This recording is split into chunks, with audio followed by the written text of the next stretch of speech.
Economics यानी कि अर्थशास्त्र। तो अर्थशास्त्र का हम लोग क्या है, थर्ड लेसन पढ़ेंगे गरीबी। गरीबी क्या है, क्योंकि इंडिया में तुम्हें गरीबी देखने के लिए मिलेगा। यहाँ तुमको समझा देते हैं गरीबी गरीबी गरीबी। चलो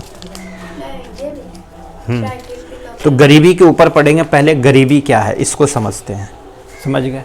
सबसे पहले गरीबी क्या है, गरीबी किसे कह सकते हैं। सबसे पहले हम इंडिया में रहते हैं तो इंडिया में ही समझो किसे हम गरीबी कहते हैं।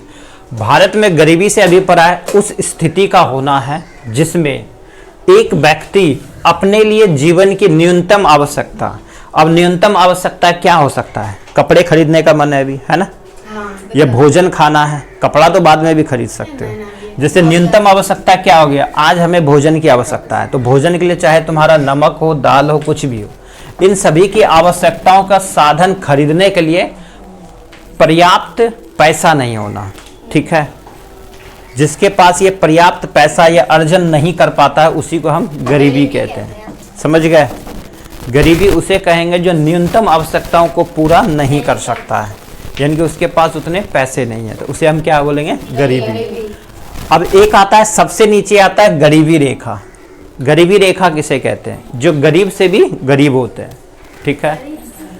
तो इसमें क्या होता है, वर्तमान में देखो गरीबी रेखा उसे कहते हैं जो न्यूनतम आवश्यकता तो पूरी नहीं कर सकते, यानी कि रोज का वो कमाई करेंगे तभी वो न्यूनतम आवश्यकताओं को पूरी कर सकते हैं। और इंडिया में बहुत सारे ऐसे हैं, और पूरे विश्व में अगर बात करोगे तो यहाँ पे 75 लाख ऐसे बच्चे हैं जो रोज रात में भूखे सोते हैं या जिन्हें खाना नहीं मिल पाता है। वो कौन सा देश है, भारत, क्योंकि विश्व में सबसे अधिक जनसंख्या वाला देश भारत, इसलिए ऐसा देखने को मिलता है। लेकिन आजकल पूछोगे तो कहेगा ऐसा देखने के लिए नहीं मिलता, बहुत देखने के लिए मिलता, नहीं मिलता है तो मेरे साथ चलना, दिखा देंगे।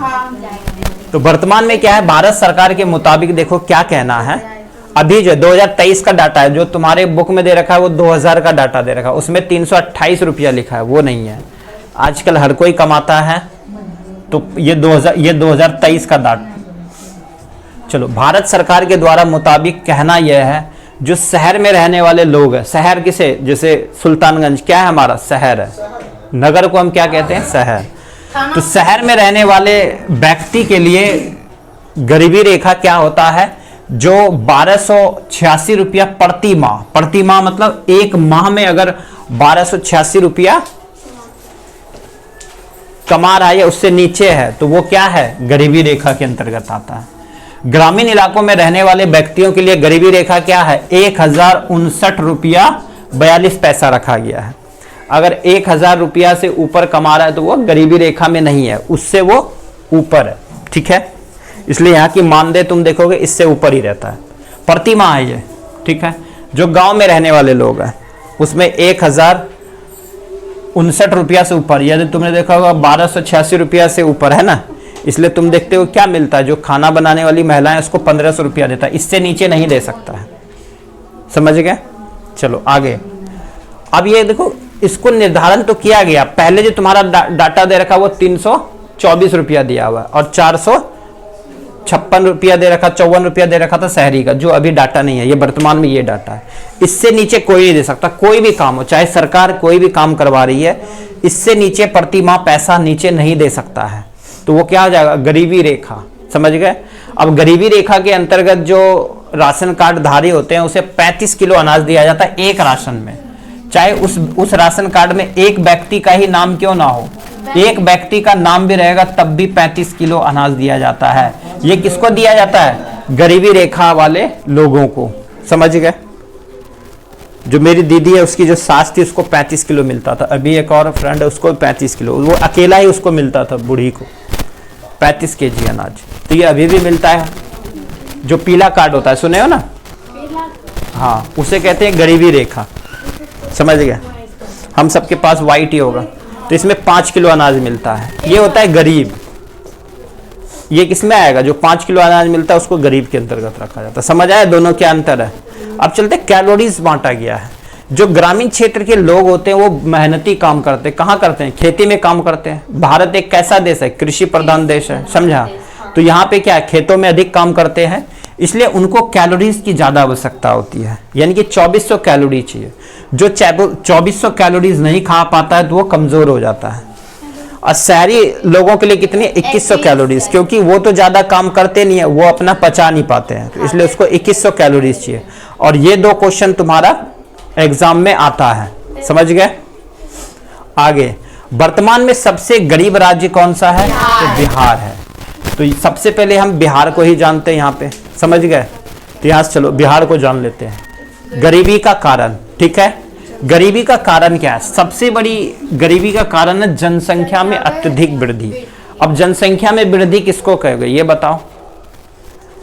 तो जनसंख्या में वृद्धि क्यों हो रहा है, इसका कारण भी क्या है, यहाँ पे लिख सकते हो अशिक्षा, क्योंकि बिहार सबसे क्या है, अशिक्षित राज्य है, इसलिए गरीबी भी यही होगा। होगा कि नहीं होगा? जो अशिक्षित राज्य है, गरीबी भी कहाँ देखने को मिलेगा, वहीं मिलने का। तो बिहार, अगर पूछा जाए सबसे असाक्षर कौन, निरक्षर कौन, सबसे निरक्षर राज्य कौन सा? बिहार ही है। इसलिए वर्तमान में गरीबी राज्य कौन सा? बिहार ही है। क्यों हुआ? क्योंकि जनसंख्या अत्यधिक वृद्धि है यहाँ, और जनसंख्या घनत्व भी सबसे अधिक कहाँ? बिहार में है। सबसे बड़ा कारण क्या? अशिक्षा। लेकिन आज क्या, शिक्षा के ऊपर इसलिए सरकार बहुत खर्च कर रही है। बच्चों की शिक्षा के लिए अभी कभी देखोगे किताबें नहीं मिलती थी, किताबें दिया जा रहा है, डिक्शनरी दिया जा रहा है, चाहे किताब वो दिया जा रहा है। मध्याह्न भोजन के लिए और भी अच्छी व्यवस्था करने की कोशिश किया उन्होंने, क्या कि बाहर से खाना बना कर, लेकिन क्या है, सब कोई यहाँ ज़्यादा वो हो जाता था, इसके कारण वो चला नहीं उतना। चलो अब है कृषि का पिछड़ापन, ये समझ आया? हाँ। इसमें लिखना है जनसंख्या में अत्यधिक वृद्धि का कारण क्या है। जनसंख्या में अत्यधिक वृद्धि का कारण क्या है? अशिक्षा, समझ गए। अशिक्षा सबसे बड़ा कारण है, जो कहाँ है? बिहार सबसे पीछे है। चलो अगला है कृषि का पिछड़ापन। यहाँ पे क्या है, कृषि का पिछड़ापन इसलिए है क्योंकि यहाँ पे कृषि के अच्छे अनाज नहीं मिल पाता था, इसलिए आज सरकार क्या कर रही है, फ्री में देती है। तुमने देखा होगा अभी जो सरसों मिल रहा था ना, ब्लॉक से सबको फ्री में दिया जा रहा था। 2 kg सरसों मिलता था फ्री में, ताकि वो खेत में लगा सकें किसान लोग, और फ्री में उसको वो भी दिया जाता है कीटनाशक दवाइयाँ और ये सब। तुम जाओगे तो वहाँ ब्लॉक में फ्री में मिलता है। क्यों? क्योंकि कृषि में पिछड़ापन है बिहार में, ठीक है। खेती अच्छे से नहीं कर पाते लोग, पैसे का अभाव होता है और खेती अच्छे से नहीं कर पाते, तो ये कारण है, इसके लिए फ्री में दिया जाता है। उसके बाद बीज, अभी जैसे धान लगाओगे तो धान के बीज भी मिलता है, गेहूं का बीज भी मिलेगा, अभी वो भी कम मूल्य में देता है, या तो फ्री ही देता है या थोड़ा बहुत पैसा लेता है और उसको पूरे दे देता है, फिर वो रिटर्न पैसा भी दे देता है अकाउंट में। तुमने सुना होगा, अभी तो तुम्हें कुछ पैसा देना है लेकिन फिर वो तुम्हारे अकाउंट में फिर वापस आ जाते हैं, वो भी फ्री में देता है। उसके बाद है पूंजी का अभाव, अभी बताए थे सबसे बड़ा है पैसे का अभाव। बिहार में तुम देखे होगे सबसे बड़ा क्या है, पैसे का अभाव। पैसे का अभाव क्यों आ रहा है आगे तुम समझोगे। सबसे कारण है औद्योगिकरण का अभाव, यानी कि यहाँ पे इंडस्ट्री एरिया नहीं है, यहाँ पे काम धंधे नहीं मिलते हैं, है ना। काम धंधा नहीं मिलता है यानी कि यहाँ पे रोजगार नहीं है, कारखाने नहीं है बड़े बड़े, है ना। ये कारण है। इसके कारण क्या है, पूंजी का अभाव है, इसलिए पैसा नहीं है। दूसरा है आय तथा धन का विषमता। हाँ, ये क्यों है, क्योंकि तुमने देखा होगा बिहार में सबसे अधिक सरकारी नौकरी करने वाले, है ना। तो यहाँ पे उनके पास तो पैसे बहुत है, लेकिन जो दूसरे गरीब है उनके पास पैसे नहीं है, इसलिए प्रति व्यक्ति आय तो अधिक है बट वो है नहीं, मिलता नहीं है।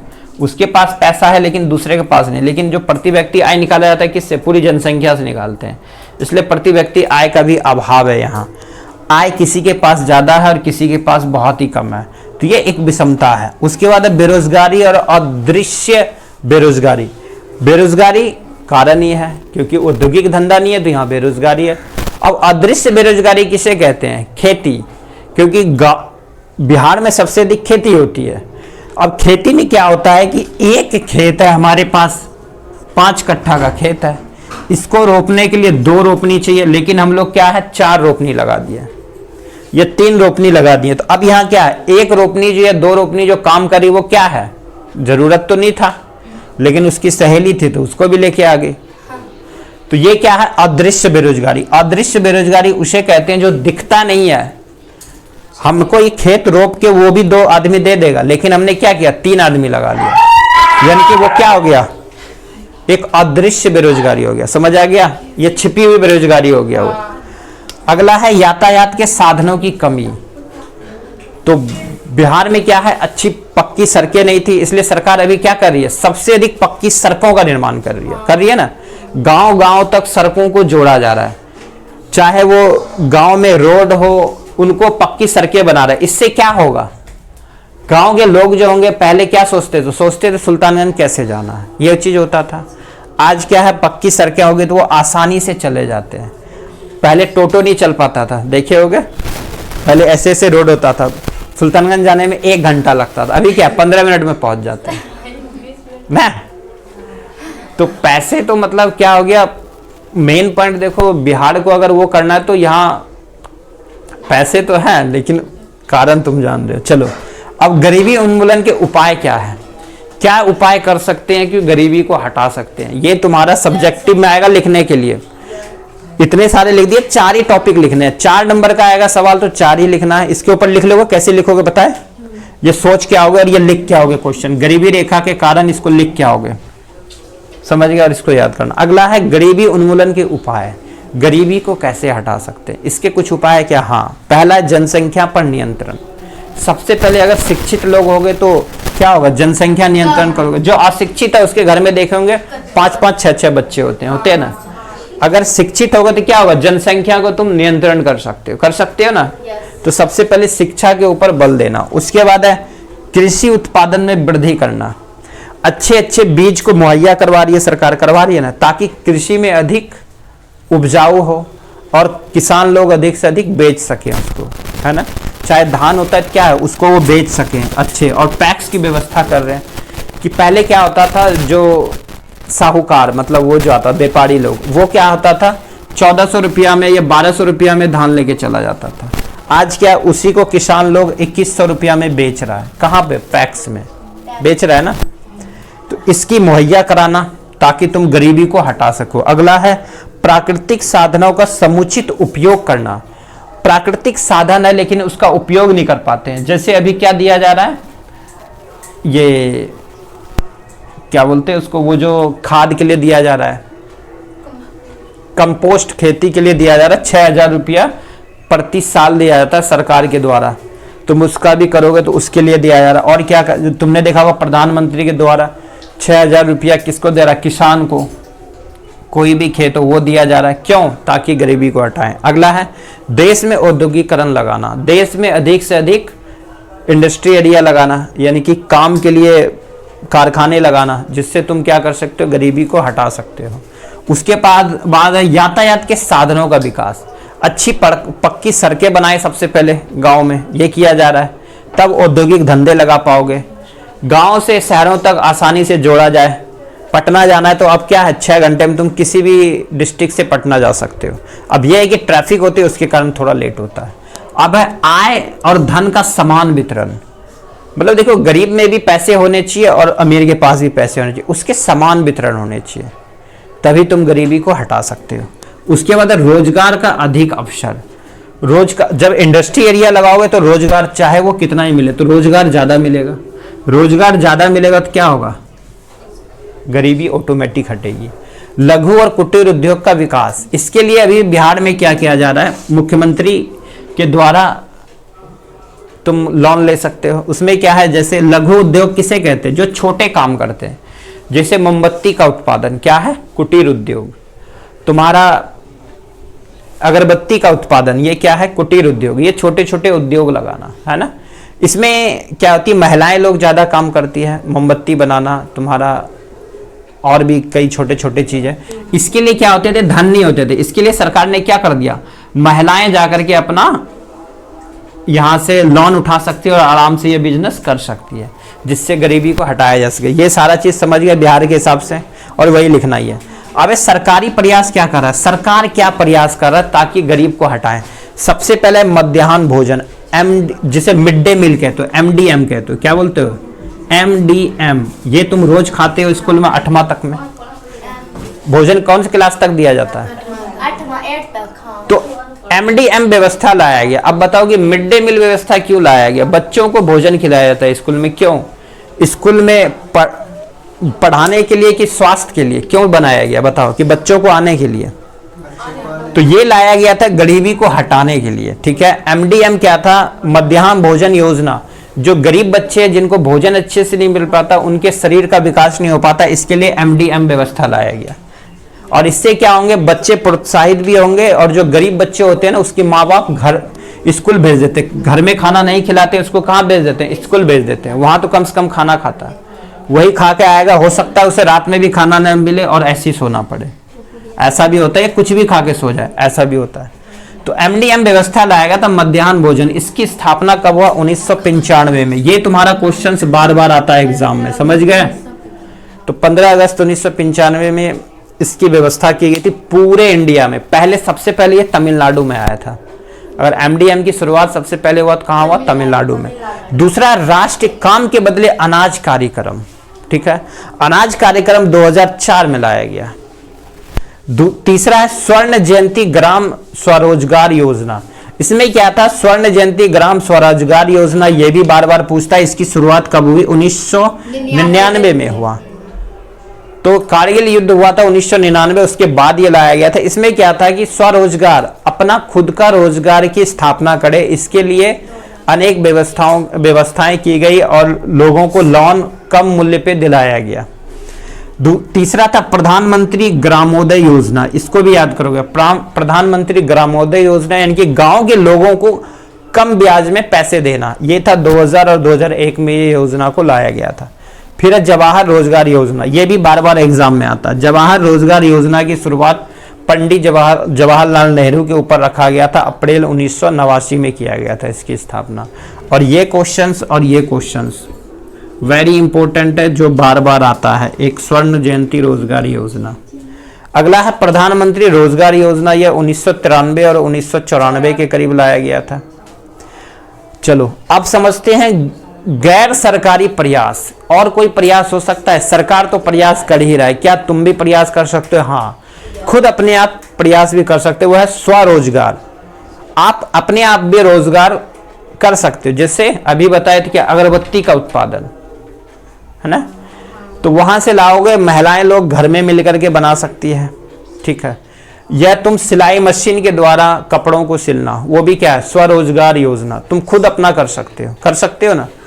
मशीन आजकल क्या है, सरकार मशीन भी फ्री में दे रही है, उसका प्रशिक्षण भी दे रही है। प्रशिक्षण ले लोगे, उसके बाद तुम्हें मशीन मुहैया कराया जाएगा, ठीक है। पहले कुछ पैसे लेती है, फिर वो अकाउंट में दे देती है। पैसे इसलिए लेती है कि आखिर वो इच्छुक है कि नहीं है, पहले तुम्हें ट्रेनिंग लेना पड़ेगा, उसके बाद ही मिलेगा। तो ये स्वरोजगार योजना दिया गया। फिर है सामूहिक खेती करना। सामूहिक खेती करोगे तो क्या होगा, इससे जो गरीब लोग हैं वो खेती नहीं कर पाते ना, तो उसके लिए क्या है, सामूहिक तौर पे अगर खेती करोगे तो उसे क्या व्यवस्था मिल जाएगी, उनको बीज भी मिल जाएगा आसानी से। बाद में वो लोग क्या कर सकते हैं, उसी अनाज को बेच करके वो क्या कर सकते हैं, तुम्हारे पैसों की चुकती कर देंगे। तो लेकिन वो करता नहीं है, ये सामूहिक रूप से तुम कर सकते हो। एक है सामुदायिक विकास कार्यक्रम, जैसे अभी तुमने देखा होगा 10 टकिया जमा किया जाता है, वो है सामुदायिक विकास कार्यक्रम। इसमें 10-10 रुपये 20 आदमी ने जमा किया तो उसी के हिसाब से एक साल में कई पैसे जमा हो गए। उस पैसे को अगर तुम्हें कोई काम हो तो उसके लिए तुम क्या कर सकते हो, 1 रुपया ब्याज पे उसे पैसे दे सकते हो, यही किया जाता है। नहीं तो यही पैसे तुम अगर किसी और से मांगने जाओगे तो 4%, ये तुम्हें 5% के ब्याज पे कोई भी देगा ना। तो इस तरीके का होता है। एक होता है स्वयं सहायता समूह, ये भी तुम्हारा आ जाता है उसी में, ठीक है। स्वयं सहायता समूह में भी आ जाता है 10 टकिया में जो जमा करने वाला, इसमें अपने हिसाब से वो लोग जमा करते हैं। आजकल तुमने देखा होगा 100 रुपया वाला भी कार्यक्रम चला है। 100 रुपया हर सप्ताह जमा करना है कि हर महीना, जैसे भी हो, तो उसके हिसाब से जमा करना है। उसके बाद अगर उसमें से किसी को काम पड़ जाता है तो उसको तुम आराम से ब्याज दे सकते हो। इस तरीके की योजनाएं बनाओगे तो ये क्या है, गैर सरकारी प्रयास है। लेकिन आज क्या है, सरकार भी इसमें प्रयास करिए। गैर सरकारी प्रयास तो है, इसमें क्या किया है, जैसे नीतीश कुमार है तो उसमें क्या किया है, कुछ को प्रशिक्षण दे दिया। प्रशिक्षण दे करके क्या किया, उसमें रोजगार दे दिया, उसको 2000-3000 जो प्रशिक्षित होता है उसमें दिया जाता है। आपदा, तुमने आपदा ये पढ़ चुके हो, इसको तुम्हें क्या करना है, पूरा क्वेश्चन अपने कॉपी में लिख के आओगे, ठीक है। और जिसे भी पता हो वो लोग क्या करोगे, कमेंट में लिखोगे। क्या लिखोगे, प्राकृतिक आपदा किसे कहते हैं, ठीक है। 5 उदाहरण, और उसके बाद 5 उदाहरण तुम्हें सोच के लिखना है क्या क्या हो सकता है। जैसे बाढ़ हो गया, बाढ़ तुम लाते हो नहीं, प्राकृतिक है। जो अचानक होने वाली घटनाएं अपने आप जो भी है। चलो, मानव निर्मित आपदा कौन कौन से, इसको भी लिखोगे। एक है तीसरी दुनिया। तीसरी दुनिया के देश किसे कहते हैं? ठीक है, तीसरी दुनिया के देश उसे कहते हैं जो गरीबी से गुजर रहा है। उसका उदाहरण